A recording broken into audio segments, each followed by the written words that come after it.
Assalamualaikum warahmatullahi wabarakatuh. Perkenalkan, kami dari kelompok 2 akan mempresentasikan karya tulis ilmiah yang berjudul Strategi Persuasi Bahasa dalam Promosi Destinasi Wisata pada Platform TikTok, Analisis Wacana pada Konten Media Sosial Pariwisata Daerah. Perkenalkan, saya Arini Winingtyas dengan NIM 2508842. Saya Alessa Kairina Aiman dengan NIM 2503628. Saya Zahran Rama Ramadan dengan NIM 2510686. Saya Bira Abdul Daryo dengan NIM 2508946. Saya Gita Rahmawati dengan NIM 2502092. Selamat menyaksikan. Selanjutnya di bagian pendahuluan mengenai revolusi informasi dan transformasi pariwisata digital. Yang pertama, perubahan perilaku wisatawan.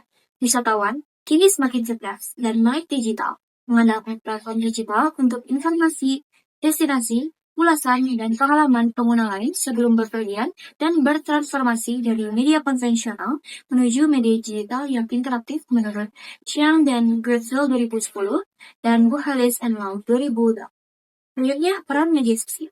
Media sosial berperan sebagai alat komunikasi pemasaran efektif dalam menggunakan citra dan mempengaruhi keputusan konsumen menurut Kaplan dan Halen 2010. Di Indonesia, media sosial memiliki pengaruh signifikan terhadap minat kunjungan wisatawan karena sifatnya aktual dan persuasif menurut Putri dan Akhwati 2021. Selanjutnya, konsep Smart Tourism. Industri pariwisata dituntut beradaptasi melalui inovasi berkelanjutan, termasuk penerapan Smart Tourism dan strategi digital marketing yang mampu menjangkau audiens secara luas dan juga real. Oleh karena itu, penelitian ini bertujuan untuk 3 hal. Pertama, mengidentifikasi strategi persuasi bahasa yang digunakan dalam konten TikTok pariwisata daerah. Kedua, mengucapkan struktur wacana persuasif yang terbentuk.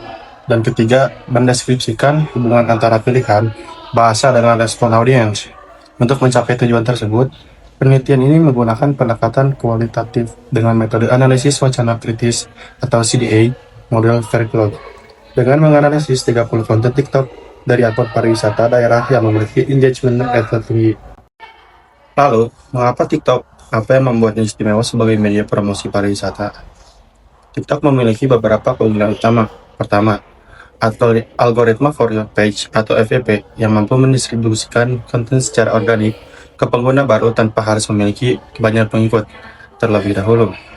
Kedua, TikTok mendukung komunikasi dua arah melalui fitur komentar, live streaming, duet, dan stitch, sehingga interaksi dengan audiens menjadi lebih hidup. Ketiga, format video pendeknya yang kreatif dan mudah viral. Dan keempat, konten yang dibuat pengguna atau user-generated content (UGC) dinilai lebih autentik dan mampu meningkatkan kepercayaan calon wisatawan. Namun, keunggulan platform saja tidak cukup. Keberhasilan konten di TikTok sangat dipengaruhi oleh cara penyajiannya, seperti penggunaan storytelling visual, transisi yang menarik, dan musik yang sedang tren. Konten yang membangkitkan emosi, entah itu rasa kagum, hiburan, atau ketertarikan, terbukti lebih besar peluangnya untuk viral. Yang menarik, bahasa pun memainkan peran yang tidak kalah penting. Bahasa Indonesia yang tepat dapat menjadi magnet pariwisata yang memperkuat daya tarik promosi dan meningkatkan daya saing destinasi. Inilah yang menjadi dasar pentingnya penelitian ini.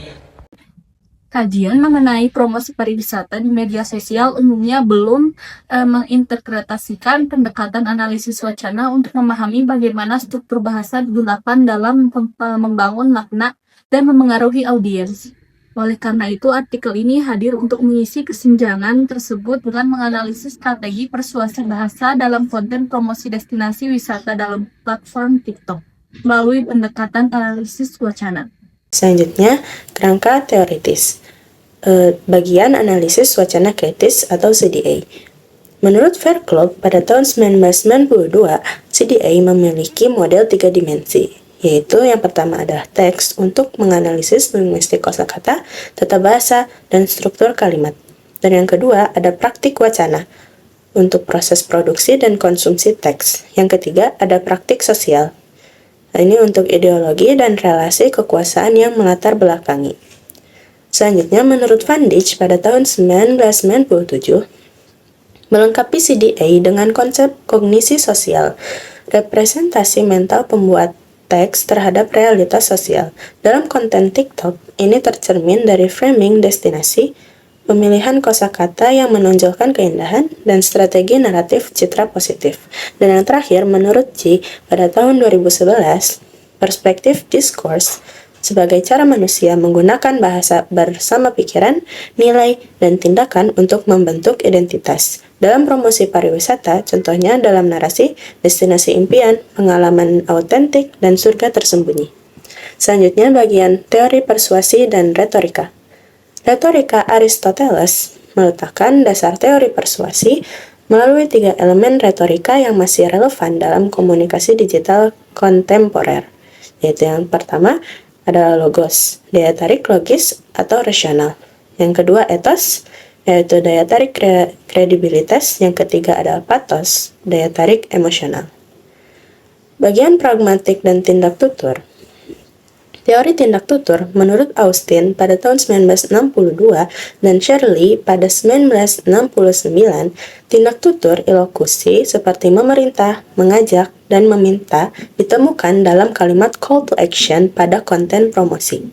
Menurut Leach, pada 1983, mengidentifikasi prinsip kesopanan atau politeness principle sebagai strategi pragmatik dalam konten promosi pariwisata. Ini tampak pada penggunaan bahasa yang inklusif, ramah, dan tidak memaksa, menciptakan kedekatan emosional dengan audiens. Baik, kita lanjut ke bagian temuan penelitian. Ada 6 strategi persuasi bahasa dominan. Yang pertama ada diksi, emotif, dan estetis, yaitu penggunaan kata-kata yang membangun daya tarik emosional dan visual. Yang kedua ada appeal, otoritas, yaitu pemanfaatan testimoni atau rekomendasi untuk meningkatkan kredibilitas. Yang ketiga ada repetisi leksikal, yaitu pengulangan kata kunci untuk memperkuat pesan. Lalu yang keempat ada modalitas untuk imperatif lunak, yaitu ajakan yang persuasif tanpa terkesan memaksa. Yang kelima ada konstruksi identitas lokal, yaitu penonjolan unsur budaya lokal sebagai ciri khas destinasi. Dan yang terakhir yang keenam ada strategi intertekstual, yaitu pemanfaatan tren dan referensi populer agar konten lebih relevan. Akan saya jelaskan juga bagian struktur wacana. Sebanyak 84% konten menggunakan pola hook, build, and call. Yang pertama ada hook, yaitu adalah menarik perhatian. Yang kedua ada build, itu yaitu membangun informasi. Dan yang ketiga ada call, yaitu mendorong tindakan. Pola ini efektif untuk meningkatkan perhatian audiens pada konten TikTok.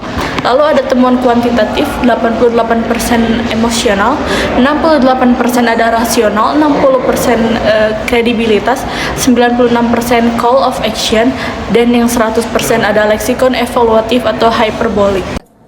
Baik, sebagai penutup, dapat disimpulkan bahwa strategi persuasi dalam konten TikTok pariwisata tidak bekerja secara terpisah, melainkan saling terhubung dan memperkuat satu sama lain. 5 strategi utama yaitu pathos, logos, ethos, penguatan kalimat imperatif, dan leksikon evaluatif hiperbolik membentuk sebuah jaringan komunikasi yang sinergis. Kombinasi ini mampu menciptakan pesan yang tidak hanya informatif tetapi juga menarik secara emosional dan meyakinkan audiens. Selain itu, bahasa persuasif dalam konten pariwisata di TikTok memiliki 3 peran penting. Yang pertama, sebagai alat untuk membangun citra destinasi agar terlihat menarik dan layak untuk dikunjungi. Lalu yang kedua, sebagai pemicu respon emosional audiens yang pada akhirnya dapat meningkatkan jangkauan konten sebagai sarana jangkauan konten melalui algoritma platform. Dan ketiga, sebagai sarana dalam mereproduksi serta memperkuat ideologi pariwisata Indonesia di ruang digital. Berdasarkan temuan tersebut, terdapat beberapa implikasi praktis yang dapat diterapkan.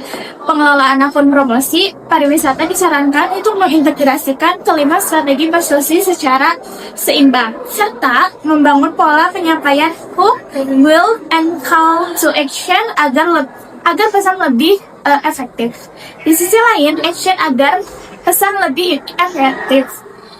Di sisi lain, penting juga untuk menghindari penggunaan kata-kata yang terlalu klise, terutama yang berkaitan dengan autentisitas, agar konten tetap terasa segar dan kredibel. Kedepan, penelitian lanjutan diharapkan dapat mengkaji lebih dalam hubungan antara wacana promosi resmi dengan narasi yang dihasilkan oleh pengguna, dapat memberikan gambaran yang lebih komprehensif tentang dinamika promosi pariwisata di era digital. Sekian video presentasi yang bisa kami sampaikan. Terima kasih sudah menonton. Semoga video yang kami sampaikan bisa bermanfaat untuk kalian semua. Terima kasih saudara-saudara.